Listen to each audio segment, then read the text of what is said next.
If you want access to bonus episodes, reading lists for every series of Empire, a chat community, discounts for all the books mentioned in the week's podcast, ad-free listening, and a weekly newsletter, sign up to Empire Club at www.empirepoduk.com.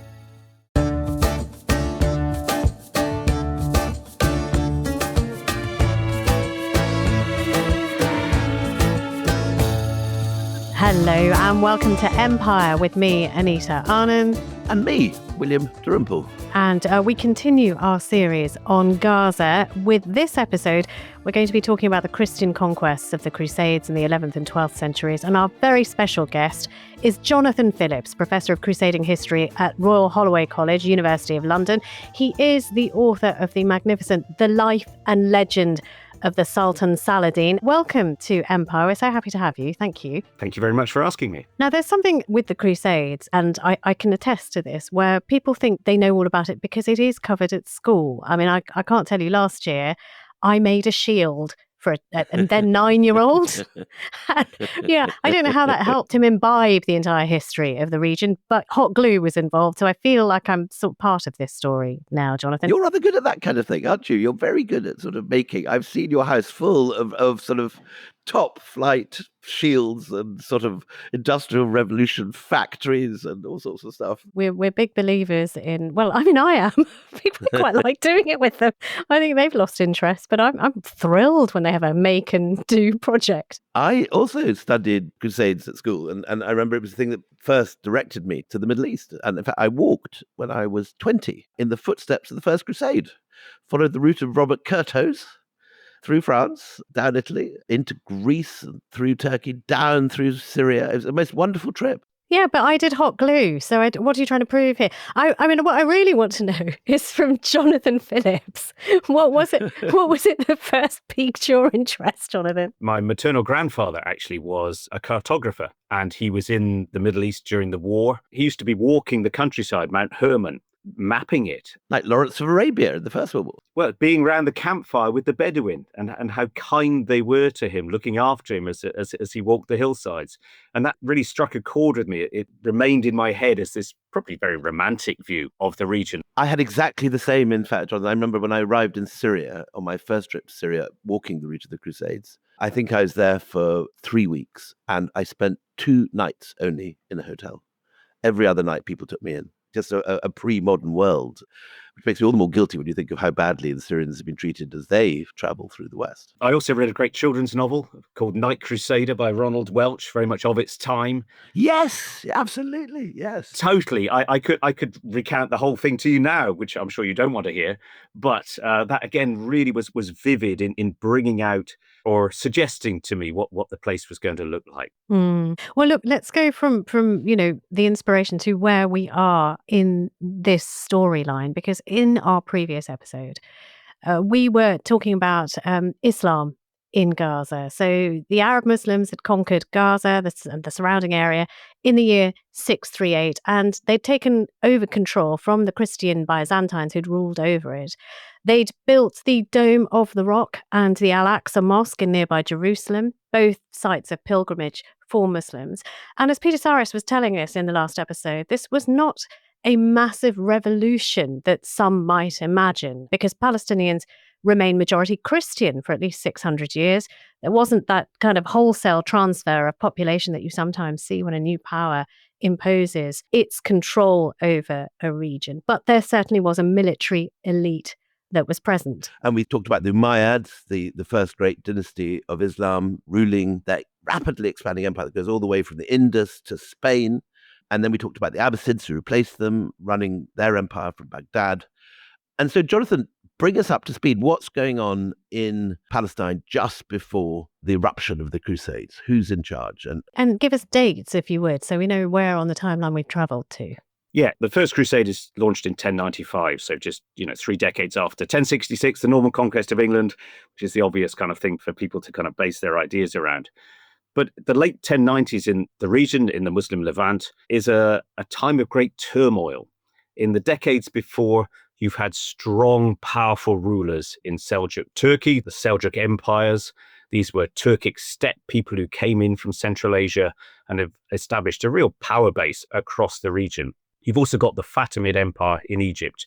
So these two big institutions are there. Tell us about the Fatimids, because they're Shia, aren't they? They're different from most of the rest of the Muslims in the Middle East. Yeah, you have the basic Sunni-Shia split within Islam.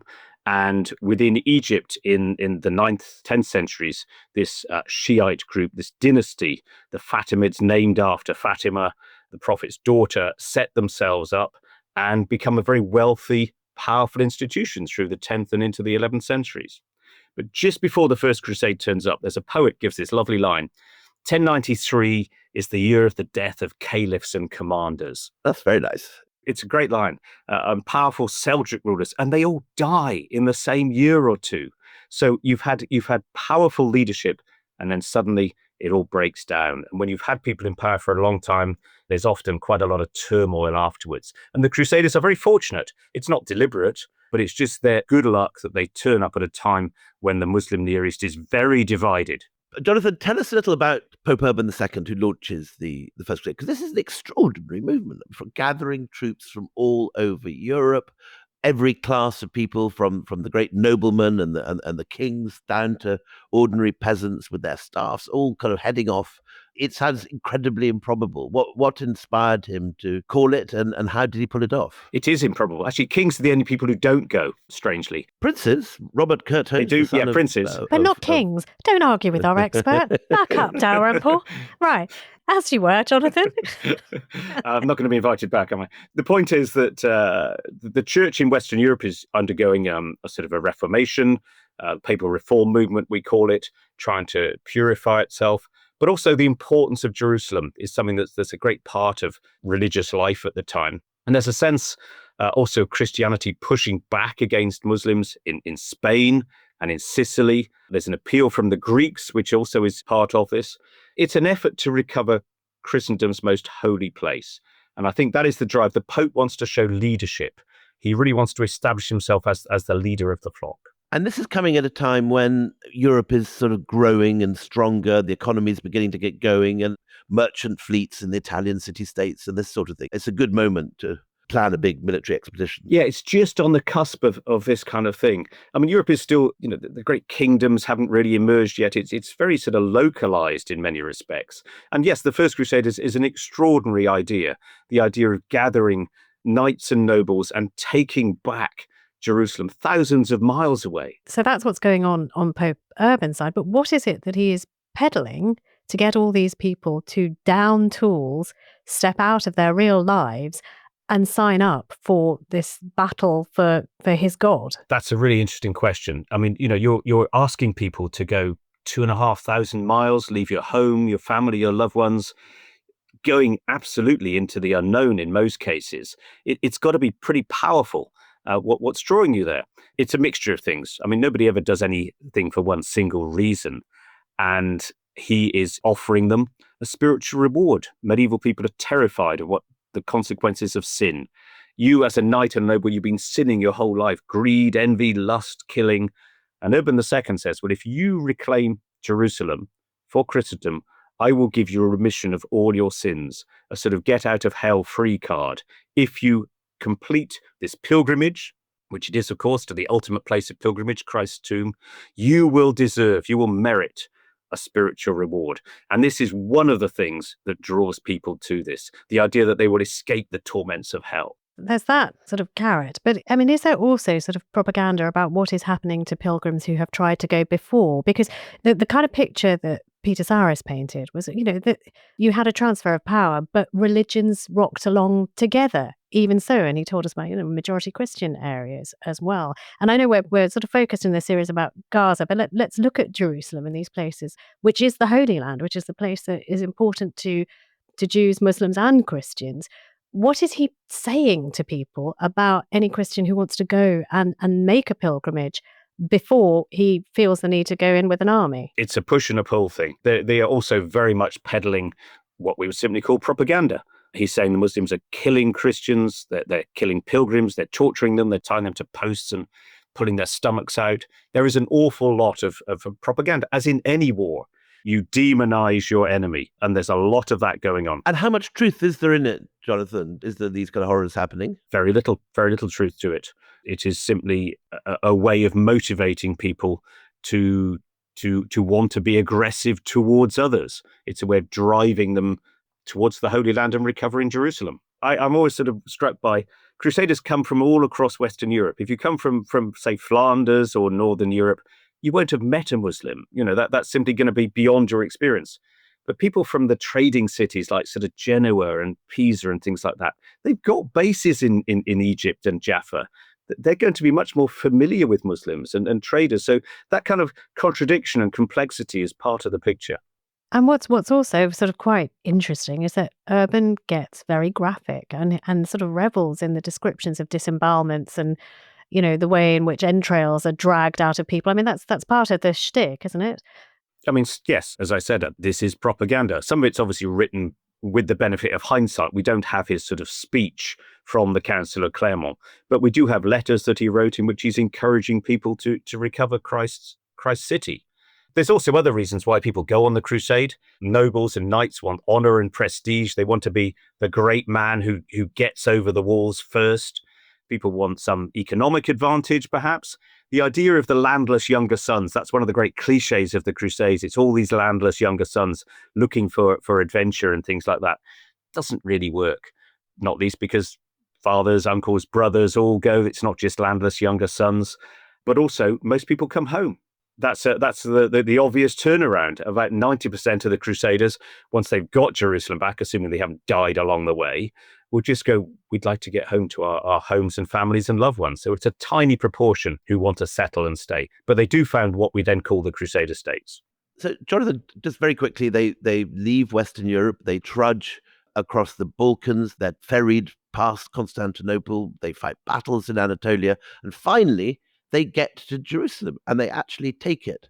Now, give us a picture of Jerusalem and Gaza and that world of Palestine just before the Crusaders get there, and what do they do to it? It's again, Jerusalem and Gaza is interesting. It's this effectively a frontier region between the Sunni Seljuk Turks, who are ruling what we might say as Syria, and the Shiite Fatimids in Egypt.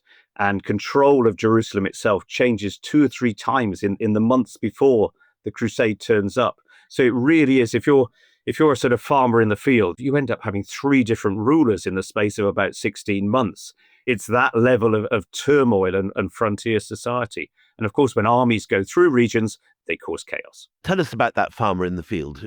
Who are the farmers in the fields who have to face these Westerners suddenly turning up with their crosses all over their shields and all the rest of it? The rural population, I mean, there's a limit about what we know about these people. Some of them are going to be Muslims. Some of them are going to be Eastern Christians. They just have to adapt to whoever is basically in control. Obviously, they live in sort of villages. There's areas that are very much Eastern Christian. There's very much areas that are Muslim. So you find a very sort of polyglot society down there. And that, again, is one of the fascinating things about this whole region.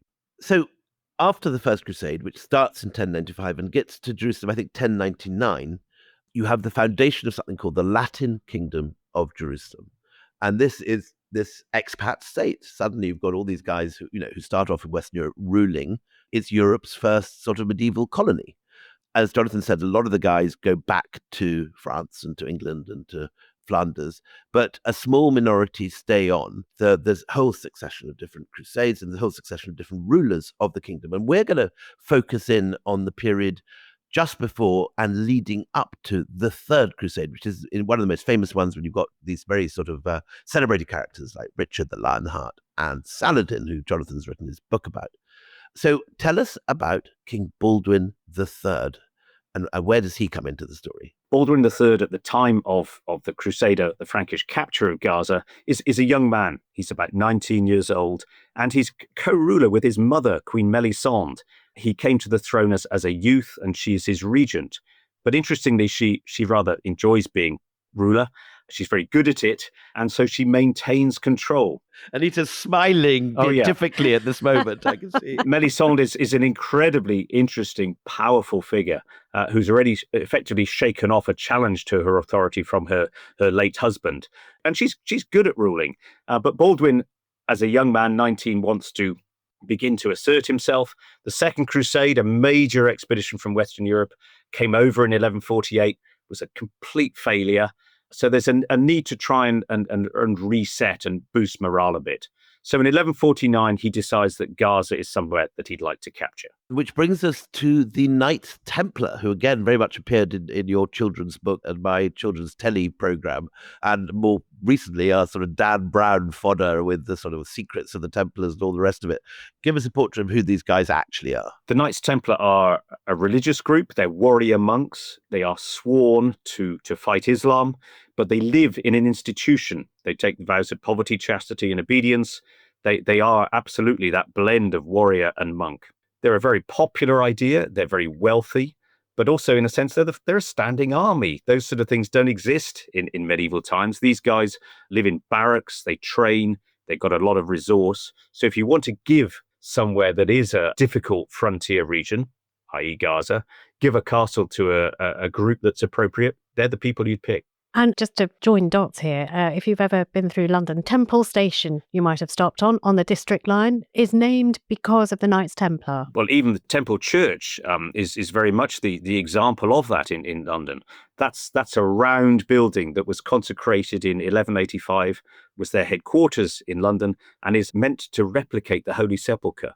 So they have brought Jerusalem to London. It's a real statement of what their job description is, if you see what I mean. So King Baldwin, with his youthful ambition and overbearing mother and wanting to make his mark on the world, says, "Stop telling me what to do," and then turns around and says, "You know what? These Knights Templar, they're quite handy. I could use them to stamp my mark on this land." So how does he do that? Well, once he's captured Gaza, he is then able to, 3 or 4 years later, they capture Ascalon. So in other words, the Crusader control of the coastline is complete. And that allows them really to establish themselves much, much more firmly. And Gaza is really the southern border, if you want to put it like that. In every episode we've done now, it's the same thing, that Gaza is the last place, the last fertile place before the wastes of the Negev and the Sinai. And it's the obvious frontiers. Everyone always, whether they're coming north to conquer Palestine or whether they're going south to try and keep an eye on Egypt or conquer it, they need to hold Gaza and Ascalon as the port beside it. Once the Franks have captured Ascalon in 1153, their control of the coast is really, really strong. And Gaza, just south of Ascalon, is very much the frontier city, castle. You've got the Templars guarding it. And also, now that you've got that security of the coastline, you can develop Gaza. And so, for example, a major church is constructed there. It's about 40 meters long. If you're building a church of that scale, you're investing in a region. The Franks, the Crusaders, look as if they are there to stay, and they really want to start bringing the place forwards. We should say that the church is still there, or was until this year. And there are these wonderful photographs of these very sort of Gothic-looking arches. I saw in this wonderful exhibition on Gaza in Paris that I saw recently. Beautiful 1920s photographs of sort of French Franciscans in all their kit standing in front of these Crusader arches. Jonathan, with the Templars, as you say, guarding Gaza and more or less having taken over the coastline and being very much in charge, what is their behaviour towards non-Christians? I mean, would it have been a beneficent rule by these conquering Crusaders, or what would it have been like for the people living there? If you're living in lands that are ruled by the Frankish kings, they have a choice to make when they conquer those territories. You can either, in the initial burst of conquest, yes, there's a lot of massacres, 1099, 1100, 1101. But once you settle those lands, you've got a choice. You could carry on trying to do that, or you can try and work with the people in your lands. You need a tax base. You need people to farm the land. And you find that, in fact, the Muslims and the Eastern Christians, under the control of the Frankish rulers, do seem to have a reasonably comfortable, maybe be the wrong word, but they're not being persecuted, simply because, in some ways, the Crusaders and the Franks are yet another landlord in this region. Also, it should be said that even if you have people who want the machine to keep rolling, you might feel a sense of a grievance against these people because they've come in and they're running what was once your land. And that certainly feels like the ground, the fertile ground in which you find the roots of Saladin. Now, that, again, is a name that anyone who's read anything about the Crusades will know. Tell us the origin story of this man, Saladin. Saladin, as you say, is one of the most famous figures of medieval history. He's a Kurd ethnically, and he largely grew up in the great city of Damascus, in a climate in which the counter-crusade, the jihad, was beginning to take shape under his great patron, a man called Nur al-Din. So he is beginning to understand the potential of the jihad linked with the military might of Damascus and Aleppo to take on the Crusaders and to recover Jerusalem for Islam. So Saladin is growing up in that climate, which hasn't really been there at the time of the First Crusade. It's emerged in the course of the 12th century, a sort of a focus to drive the Franks out. But there's other things about Saladin in a sense of why he succeeds and why he's able to be so effective. And part of that is that he is an ambitious man. His dynasty, called the Ayyubids, he wants to set up an empire for them. And the base in which he does it, there's a competition to take control of Egypt in the 1160s, and Saladin, at the head, effectively soon afterwards at the head of an army, is able to make a base for his Ayyubid dynasty. So I see him very much as a pious holy warrior and an empire builder. My great hero, Stephen Runciman, we need to bring in here. He calls him a chivalrous yet formidable adversary who earned the respect and sometimes the admiration of his enemies for his strategic brilliance, his reputation for mercy, fairness in negotiations, his generosity towards captives, and his skillful leadership in defending Muslim lands. We've always seen him as this rather chivalrous figure who always represents the best of the Islamic adversaries of the Crusaders. Is he that wonderful figure that that is romanticized in novels and movies? I think there's a bit of Walter Scott in what you were sort of channeling through Runciman there. I mean, the things that you said there are largely correct, but there's a lot more to him than that. And I would emphasize this driving ambition to build an empire. He ends up rebelling against his patron Nur al-Din. There's about to be a civil war. Nur al-Din dies in 1174, and Saladin spends the next 13 years fighting his fellow Sunni Muslims. That's not quite in the romantic image or the hero of Islam. He's doing it so he can consolidate his power base in Egypt, and then Damascus, Aleppo, and Mosul. And once he's got all those things together, he's able then to take on the Crusaders. And just to clarify, we were talking about how Egypt had been ruled by the Shia Fatimids. Has Saladin overthrown these guys? Yes, Nur al-Din and Saladin's troops from Syria had invaded, and the Crusaders from Jerusalem had invaded, and they both are fighting to try to get hold of Egypt. Saladin's group wins. The Fatimids are effectively his prisoners. And after a couple of years, the young Fatimid caliph, aged about 21, dies of natural causes, I'm sure you understand. And that's the end of his dynasty. So Saladin there, as effectively being the leading warrior of Sunni Islam in the conflict with the Shiites, is able to pose as a hero of Sunni Islam in that respect. So having consolidated his forces, having sort of felt now he has the strength to do it, he turns his attention to the Crusaders. Now, the year is 1170. What is the first clash with the Crusaders like, and where does it take place? Yeah, he's trying to show, as well as that he's sort of feathering his own nest in Egypt, that he wants to take on the Christians. He wants to take on the Franks. And so he gathers a very big army and pushes up in towards Gaza. There's a fight at a place called Dharam, or nearly a battle near Dharam, which is just south of Gaza. That's Deir al-Balah in the modern map, and we've been hearing it on our news bulletins lately. He goes past Dharam, where the king of Jerusalem has come down carrying the true cross, the great talisman of the Crusader armies, believed to be the cross upon which Christ was crucified. They're that worried by Saladin's incursion. But they don't end up fighting, and Saladin gets to Gaza itself, which is defended moderately well. He breaks into the edge of the city, where, curiously, the noble in charge of it won't let the local inhabitants into the citadel, which seems a bit harsh. I think he thinks it'll encourage them to fight a bit more strongly. But Saladin's got a strong force and kills a lot of the Christian defenders, takes their property and their cattle, and withdraws. Gaza is hit by a heavy raid in 1170, but it's not anywhere like a conquest. And then we have the famous great battles of the Horns of Hattin, which again was something I remember learning about in my school Crusades lessons. The Horns of Hattin, 1187, which is this crucial turning point. Yeah, this is Saladin's huge bid. He's spent all this time fighting his fellow Sunni Muslims. He's saying, you've got to back me. You've got to join me. We are going to recover Jerusalem for Islam. He's pulled together Egypt, Damascus, Aleppo, Mosul, and he has to fight. And he sets a trap for the Crusaders by taking the town of Tiberias and saying that you have to arrest the Lady of Tiberias. And he exploits their divisions, and they try and march about 32 kilometers across a blazingly hot, waterless plateau. And he has the army and the resources to defeat them. He captures the King of Jerusalem and the True Cross and absolutely decimates the Crusader army.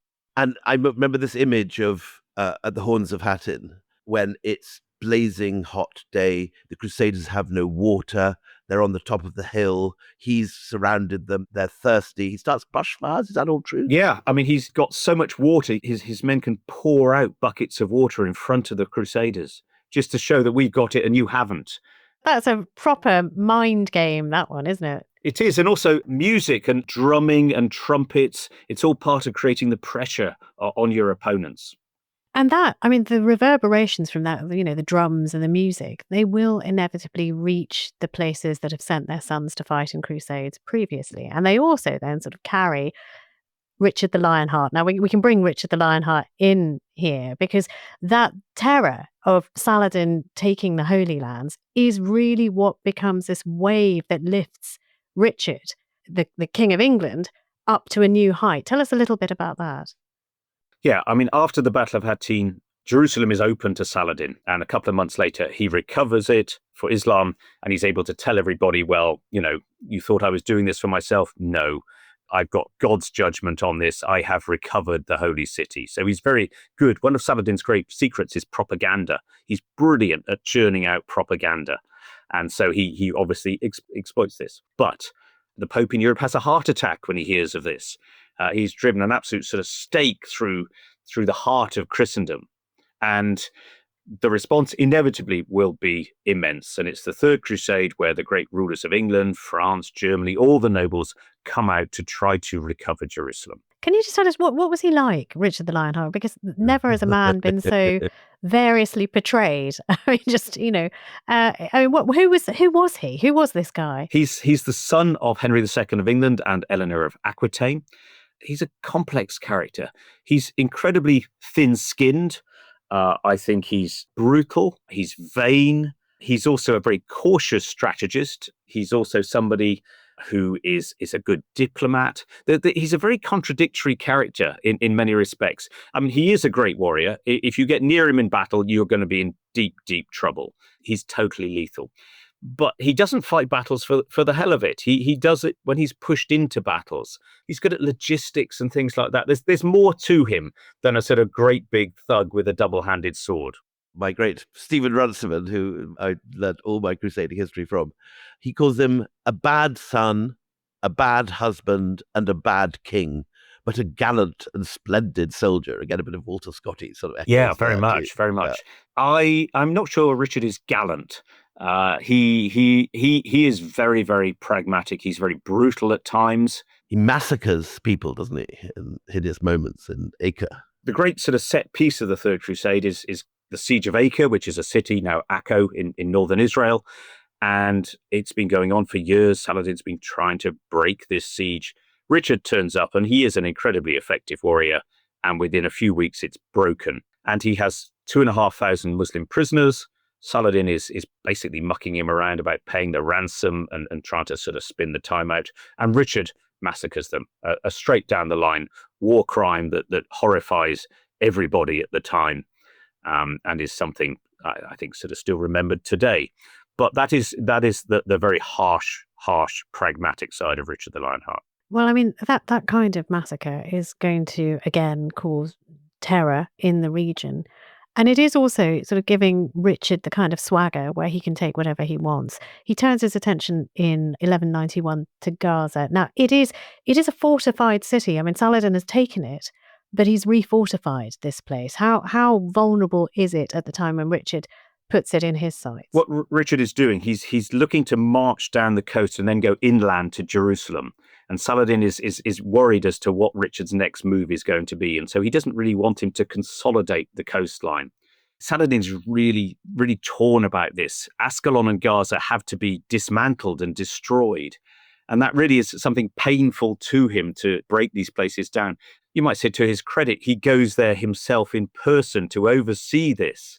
And obviously the people are devastated. You know, you're breaking down our places. You're making us move out. He could have sent down, a lieutenant or somebody to do it. But he, in a sense, again, one of his skills is with people. He actually supervises this sad moment himself.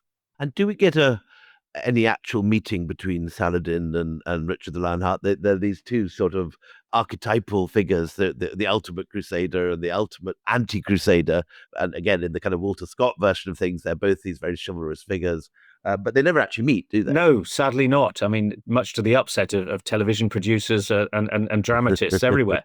The person who Richard spends a lot of time with is Saladin, Saladin's brother. And I think a lot of the reputation of Saladin in the West is in part through Saladin, because Richard is a great diplomat as well as a great warrior. And to try to end the crusade, he has multiple meetings with Saladin, and they find they both like music, they like poetry, they like hunting, they like food. And people are like, hang on, you two are getting on a bit too well here. You're a bit cozy. Yeah, and so that in a sense, that is all part of the diplomatic game. I mean, of course, you're trying to work out how strong the other guy is as well, or the other side is. But Richard and Saladin never met. Saladin said he would not meet somebody unless they'd made a full and formal peace agreement, because he didn't want to meet somebody who he would then go on and fight afterwards. So Saladin is doing this with Saladin's blessing, is he? So it's just he can't bear to be in the same room, but his brother, who has a sweeter tongue than him, can do this for him. Yeah, effectively. But Saladin is very much empowered to do all the talking. What language are they using? Have they got translators? There's a whole industry of interpreters. Some of the Frankish nobles who've grown up in the Crusader states do speak fluent Arabic. Some of them are known to Saladin anyway. One of them, he had long arguments about hadith, the sayings of the Prophet with. So there is a cultural linking there. And poor old Gaza, as ever, is going backwards and forwards between these different powers. And we've already seen it exchange hands, I think, 3 times already. What happens to it next? Well, after the end of the Crusade, it remains in Muslim hands.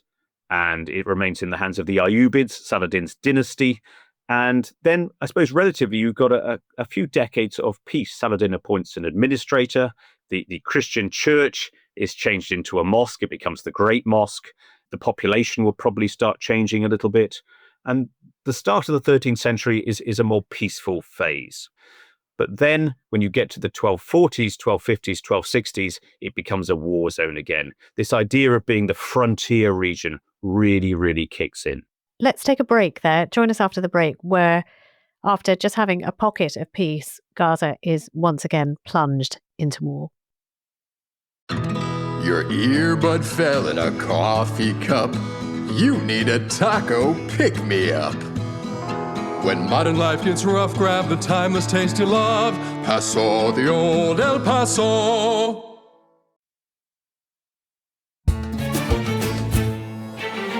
Welcome back. So Jonathan left us with this brief and unusual peaceful period when there isn't a war going on in Gaza.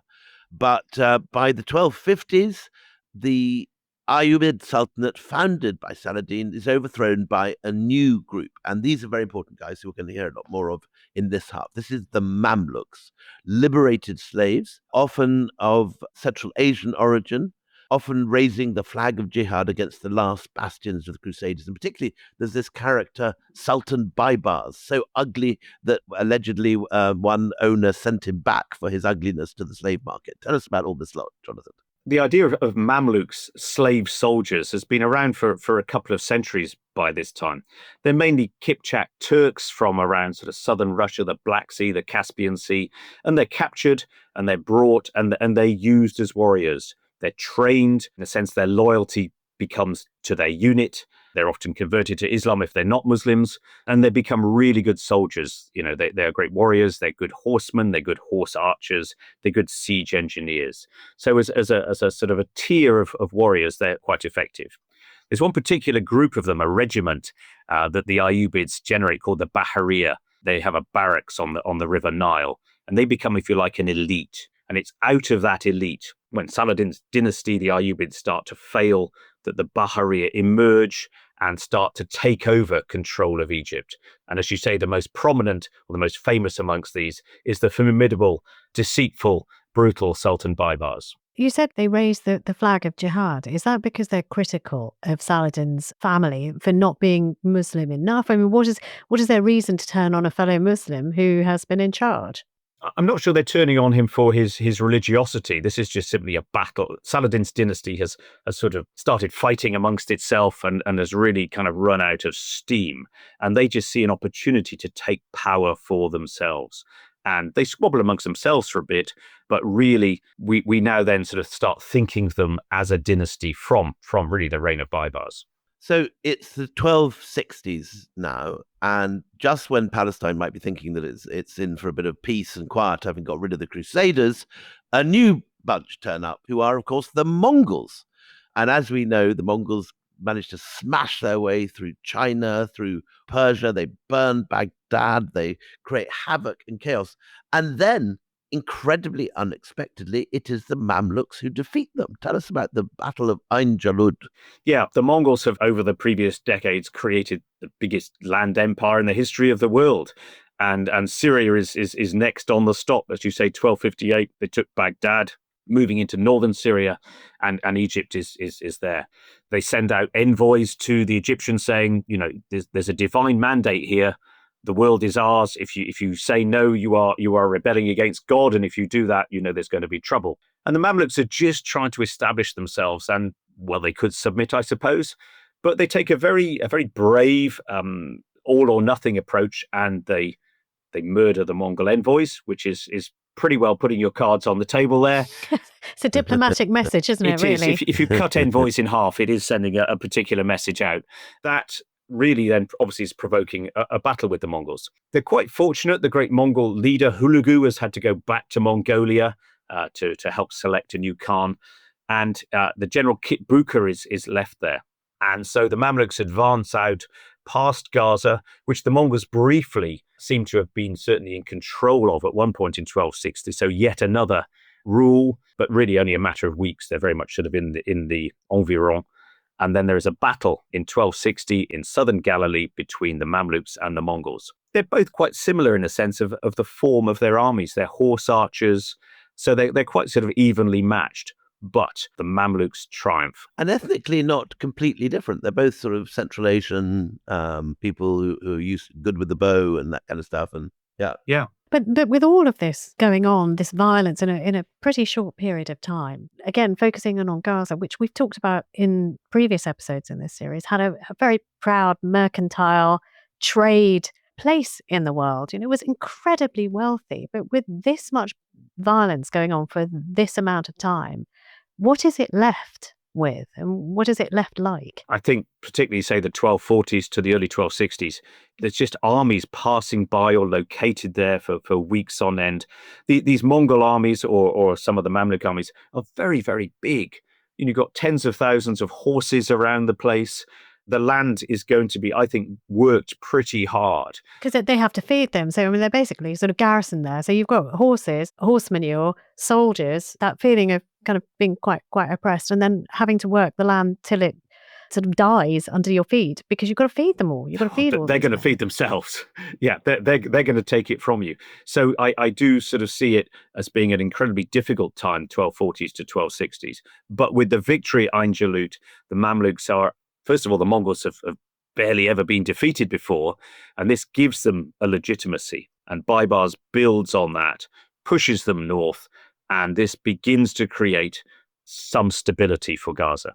So how quickly does Gaza get back on its feet? Does it ever regain its past prosperity, would you say? I think the decades after that, Gaza does become prosperous. It becomes one of the three administrative centers of the Mamluk region, along with Safed and Damascus. It is prosperous. There's money coming into it. There's military people coming into it, endowing mosques, endowing madrasas. There's inscriptions showing that there is wealth definitely arriving there. Yes, I mean, I think, just like you and I were brought up on the Crusaders, and we watched these television programs and saw the films and read the books, none of us learn about the Mamluks. They're completely absent from the Western curriculum. And yet, actually, on the ground, they are one of the greatest builders of this region. I've got on my bookshelf at home this enormous 2-volume hardback set of all the buildings they built in just Jerusalem.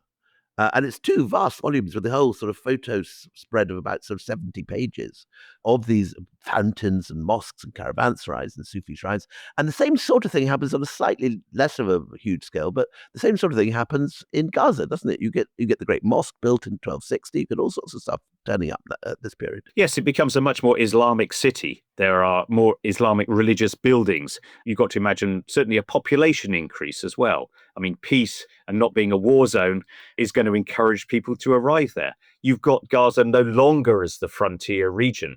Peace is finally established with the Mongols in the early 14th century. And so this enables trade to flourish as well. I had a friend to dinner the other day, and he brought a book with a description of Gaza at this time of a bunch of European pilgrims turning up during the Mamluk period in Gaza with a very full description of it. And so much of the history of Gaza seems to be just conflict. But at this point, we've actually got a really detailed snapshot. Oh, go on, share with class. I'm desperate to hear what it was like. Go on. This is a record left by a man called Friar Felix Fabri, who was a Swiss-born Dominican. And he came twice on pilgrimage to Jerusalem. And this is a little bit later than Baibars. This is now the 1480s. The Mamluks are still in control. This is a long period of stability. Trade has absolutely returned. It's a prosperous port. And he describes the city as being surrounded. And this is one of the great surprises, because we're so used now to seeing these dreadful pictures of Gaza as this desert and destruction. But a lot of the medieval descriptions describe like this. And he says, surrounded by pleasant groves of fruit trees, almond, palms, and figs, which so crowded thickly around Gaza as to make it like a city set in a wood. But with a peaceful sound of lapping waves in the distance, when all was quiet, we heard in our courtyard the noise and the roar of the sea. And he says it's unwalled, it's bigger than Jerusalem. You see, this is the surprise. We think of it as this sort of place of conflict. It's a really prosperous port. And he says its houses are made mostly of mud brick. It has some very fine mosques, exceptionally good public baths, while all provisions here were in such plenty and so low in price that the town had the nickname of the Butter Ditch. And the pilgrims were warmly received here and were able to wander around and never heard an ill word, while the governor granted all that we asked and treated us very kindly, although he was a heathen, says the friar. And then there's this fascinating moment when the Mamluk army turns up. There's drums and there's kettle drums, and suddenly these horses are coming up from the Sinai and heading on in. Everyone locks up their shops and hides because these guys are so predatory. A regiment of Mamluk soldiers turned up from Egypt and announced by 8 musicians banging kettle drums. Immediately, the townsmen locked up their shops. They come, and wherever they like, they grab and take away without paying, and there is no man that dare deny them. The people ever kept their livestock in their houses, horses, donkeys, sheep, and goats, because they would have been carried off by the soldiery. Next day, the Mamluks departed, and Gaza came to life again. And then they all go and have this wonderful time in the baths where they get massaged. And there's this Ethiopian masseur who mends all their sort of sore bits, and they have a lovely time. So we have this sort of snapshot of this very prosperous, very attractive town. But the locals don't seem to like their almost sort of colonial rulers. So you have sort of prosperity, sure, but you also have the collision of 2 major religions in the region. And you've had Christianity and Islam going at each other during the Crusades, also during the Mamluk period. What is happening to the Jewish population that we've talked about that has been also in this region for a very long time? Yes, there is certainly under the Mamluks evidence of a Jewish population. I suspect they weren't there during the time of the Crusades. They're massacred by Crusaders, aren't they, in 1099? 1099, when the Crusaders break into Jerusalem, the Muslim defenders and the Jewish population are massacred by the Crusaders, as you say. The Jews weren't allowed to live in the Holy City by the Crusaders. You do find them in some ports engaging in trade. When you get to the Mamluk era and the prosperity of Gaza is beginning to increase, you find Jewish families. We hear of 60 Jewish families living in Gaza in the 14th century. They're engaged in trade. They're also in winemaking, which certainly pleases the pilgrims when they're moving through. So it's one of the other crops, vineyards that is able to be produced down there.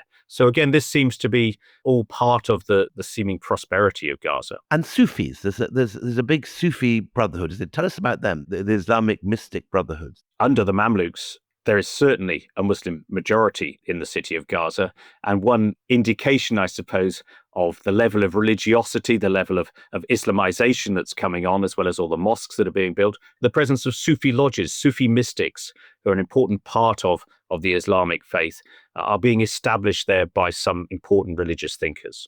It's been really fascinating. And thank you very much, Jonathan, for walking us through this. We leave Gaza now under Mamluk rule. It's flourishing, as Jonathan has said. But there is a powerful army on the horizon, the army of the Ottomans. And that's where we're going to go next time on Empire. If you want to unlock the full Empire experience, then do join the Empire Club today at empirepoduk.com. That's empirepoduk.com. You get early access to main episodes, a weekly newsletter, and exclusive bonus episodes, including, William, what's the next exciting bonus that we've got? We've got the wonderful Selma Dabag talking about Palestinian literature. I think when we talk about Gaza, as in this episode, so much of it is the story of conflict. And we thought it was very important to talk about the literature scene in Palestine generally, but also specifically in Gaza, because I think unknown to most of us in the West, it is a major center of poetry and fiction and writing today. So we're going to go in a slightly different direction in this bonus episode and talk to Selma about the writers of Gaza. But our thanks for now to Jonathan Phillips, Professor of Crusading History at Royal Holloway College. It's an awfully huge expanse of time we've asked you to cover, and you've done it so well for us. Thank you so much. Till the next time we meet, it's goodbye from me, Anita Arnon. And goodbye from me, William Dalrymple.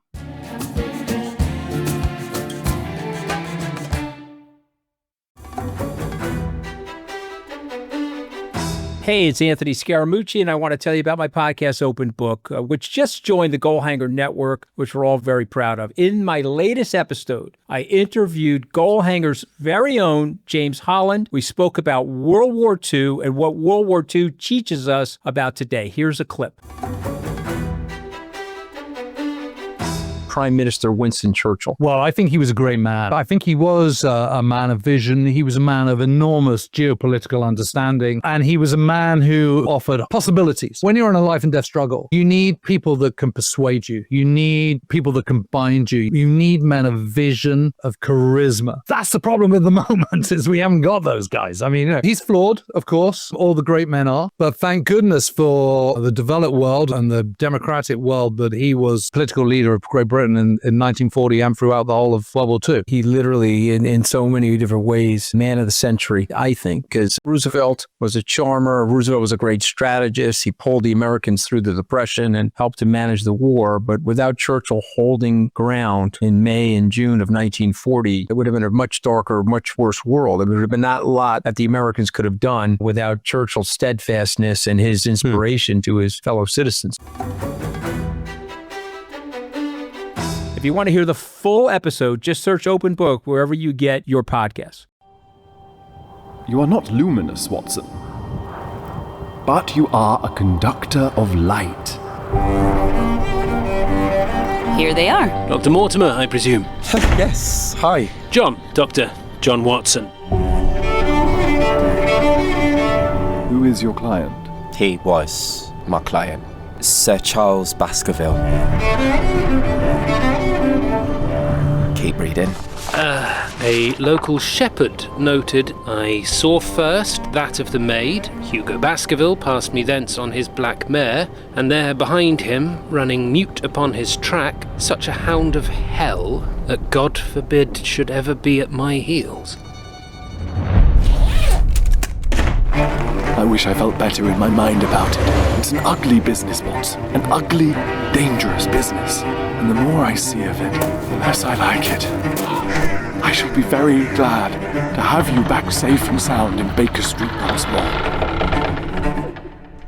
Hello?